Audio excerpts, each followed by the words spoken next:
Good afternoon, friends.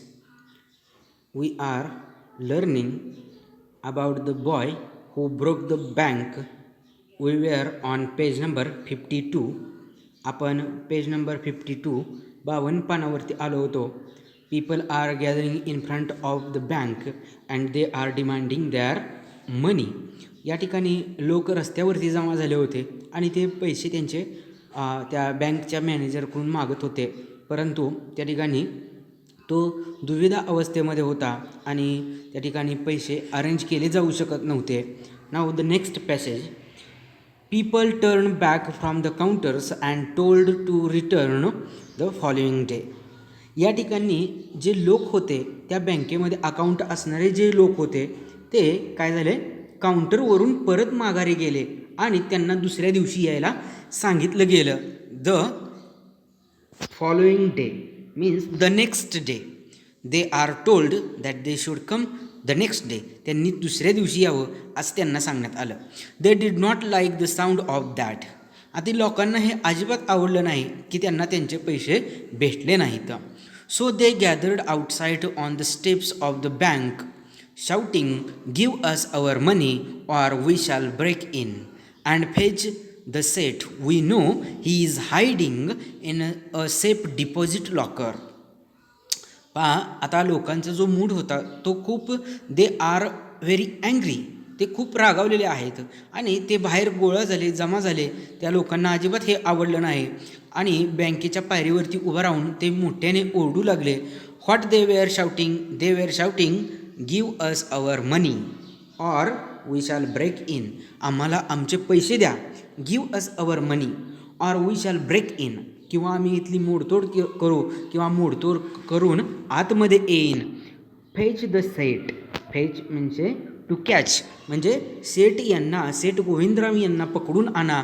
We know he is. पहा, याचा जो उच्चार आहे तो कसा केला जातो, हीज म्हणजे he is hiding in a safe deposit locker. आम्हाला माहीत आहे ते डिपॉझिट लॉकरमध्ये लपून बसलेले आहेत. Mischief makers who didn't have a paisa in the bank join the crowd and aggravated their mood. पहा, ज्यावेळेस आपण अशा प्रकारची गर्दी पाहतो त्यावेळेस असे अनेक लोक असतात की त्यांचं काहीही संबंध नसतो, काहीही देणं घेणं नसतं, तरीसुद्धा अशा प्रकारचे मिस्चिफ मेकर्स म्हणजे की असे लोक की त्यांना काय करायचं असतं, फक्त असलेलं जे प्रकरण आहे ते वाढवायचं असतं. हे जे लोक होते, काही लोक होते की ज्यांचा त्या बँकेमध्ये एकही पैसा नव्हता, एकही रुपया नव्हता, ते त्या गर्दीमध्ये जमा झाले आणि त्यांनी काय करायला सुरुवात केली, दे ॲग्रावेटेड देअर मूड, म्हणजे त्यांना अधिकच भडकवायला सुरुवात केली, अधिकच रागायला ते जातील असं या ठिकाणी त्यांनी प्रयत्न केला.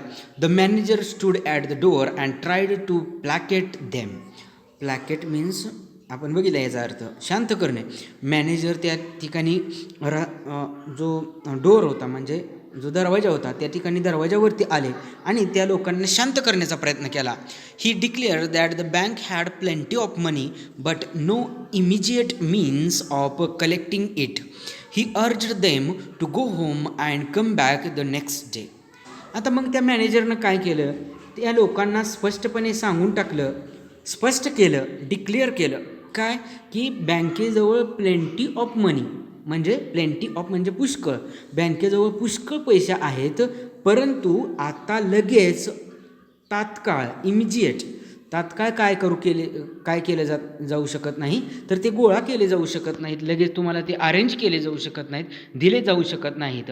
आणि त्याने विनंती केली, अर्ज केला की तुम्ही घरी जा आणि come back the next day, आणि दुसऱ्या दिवशी यायलाच त्याने सांगितलं. What the people's reaction. लोकांची काय प्रतिक्रिया होती बघा.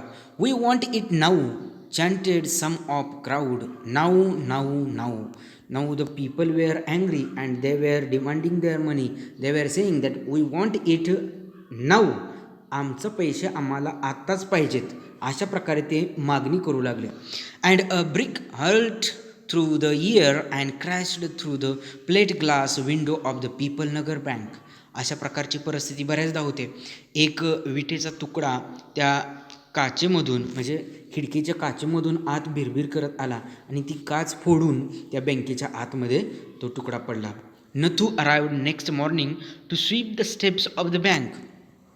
दुसऱ्या दिवशी नथू नेहमीप्रमाणे बँकेच्या पायऱ्या किंवा बँकेमध्ये झाडू लावण्यासाठी तो आला. He saw the refuse and the broken glass and the stone cluttering the steps. He saw some refuse म्हणजे कचरा. त्या ठिकाणी त्याने तो कचरा पाहिला आणि त्या ठिकाणी तुटलेले जे ग्लास होते म्हणजे काचा होत्या किंवा सर्वत्र त्या ठिकाणी झालेली घाण होती ती त्याने बघितली आणि rising his hands in a gesture of horror and disgust ही क्रायड. आणि आपले जे हात आहेत ते अतिशय त्याने रागाने असे त्याने दाखवलं की त्याला खूप राग आलेला आहे. अशा आविर्भावामध्ये त्याने हाताची आपली ॲक्शन केली किंवा कृती केली आणि तो म्हणाला हॉलिगन्स. हॉलिगन्स म्हणजे गुंड. Son of donkeys as though it isn't bad enough to be paid late it seems my work has also to be increased. आणि तो म्हणतो की गुंड कुठले, अगोदरच कमी होतं की बँक माझा काय करत नव्हती, पगार देत नव्हती आणि याच्यामध्ये यानंतर माझ्या कामामध्ये वाढ झाली किंवा मला माझा पगार भेटला नाही आणि काम मात्र काय झालेलं आहे, वाढून भेटलेलं आहे, म्हणून तो रागाला गेलेला आहे. He smote the steps with his broom scattering the refuse. आणि हातामधला जो झाडू होता तो त्याने असा फिरवला आणि तो जो कचरा होता तो इतरत्र काय केला, त्या ठिकाणी पसरवला त्याने. Good morning Nathu said the washerman's boy getting down from his bicycle. Now his friend Sitaram means washerman's son, वॉशरमनचा मुलगा म्हणजे धोब्याचा मुलगा नथूचा मित्र कोण, सीताराम तिथं येतो आणि काय म्हणतो बघा, are you ready to take up a new job from the first of next month. पुढच्या महिन्याच्या 1 तारखेपासून नवीन कामावरती जायला तू तयार आहेस का. You will have to, I suppose, now that the bank is going out of business. तुला जावंच लागेल असं मला वाटतं, तू जाशीलच असं मला वाटतं, कारण बँकसुद्धा काय झालेली आहे, आता बँकसुद्धा बुडणार आहे. मग नथूची रिॲक्शन बघा काय म्हणतो, how's that said Nathu. Nathu म्हणाला हे कसं झालं, काय सांगतोय तू.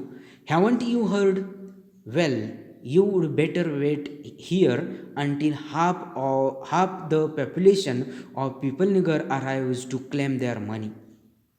आणि नथूला याच्यातील काहीच माहीत नाही. मग सीताराम त्याला म्हणतो तू ऐकलं नाही का, तुला माहीत नाही का, थांब थोड्या वेळ तू थांब. पिपलनगरमधले निम्म्यापेक्षा जास्त ज्या वेळेस लोक इथं पैसे मागायला येतील त्यावेळेस तुला माहिती होईल. And he waved cheerfully. He did not have a bank account and sped away on his cycle. पहा, आणि त्याला आनंद झाला होता सीतारामला की ते बँकेमध्ये त्याचं अकाउंट नाही, खाते नाही, आणि तो काय झाला, आपल्या सायकलवरती बसून तिथून वेगाने निघून गेला. Nathu went back to sweeping the steps muttering to himself. स्वतःशीच बडबड करत, मटरिंग करत तो काय झाला, त्या ठिकाणी नथू बँकेच्या पायऱ्या झाडण्यासाठी गेला. When he had finished his work he sat down on the highest step to await the arrival of the manager. आणि त्याचं काम ज्यावेळेस संपलं पायऱ्या झाडण्याचं त्यावेळेस तो काय झाला, सर्वात उंच पायरीवरती त्या ठिकाणी मॅनेजरची वाट पाहत बसला. म्हणजे त्या बँकेच्या सर्वात वरच्या पायरीवरती तो मॅनेजरची वाट पाहत बसला. He was determined to get his pay. He was determined म्हणजे निश्चित करणे, त्याने ठरवलंच होतं की आज आपला पगार मिळवायचाच किंवा भेटलाच पाहिजे. Who would have thought the bank would collapse, he said to himself and looked thoughtfully into the distance. I wonder how it could have happened. पहा, आता या ठिकाणी या स्टोरीचा जो सस्पेन्स आहे तो या वाक्यामध्ये किंवा या शेवटच्या छोट्याशा पॅरेग्राफमध्ये दिलेला आहे. आणि तो काय विचार करतो, कोण विचार करेल का की बँक बुडेल. Who would have thought the bank would collapse. तो स्वतःलाच म्हणाला बँक बुडेल असं कोण विचार तरी करेल का. And he looked thoughtfully. आणि समोर असा तो लांबपर्यंत असं पाहत बसला आणि विचार करू लागला, I wonder how it could have happen. मला वाटतं किंवा मी विचार करतोय हे कसं घडलं असेल, अशा प्रकारचा विचार. पहा, the root of this rumour is Nathu himself. ही जी अफवा होती बँक बुडणार आहे, याच्या पाठीमागं नथूचंच एक वाक्य, कोणतं, की मला माझा महिन्याचा पगार भेटला नाही, फक्त एवढंच कारणीभूत होतं. आणि त्याच्यामुळं अफवा काय झाली की बँकच बुडणार आहे, या अफवेपर्यंत ही स्टोरी येऊन पोचते. Now this story ends here. या ठिकाणी ही स्टोरी पूर्ण झाली.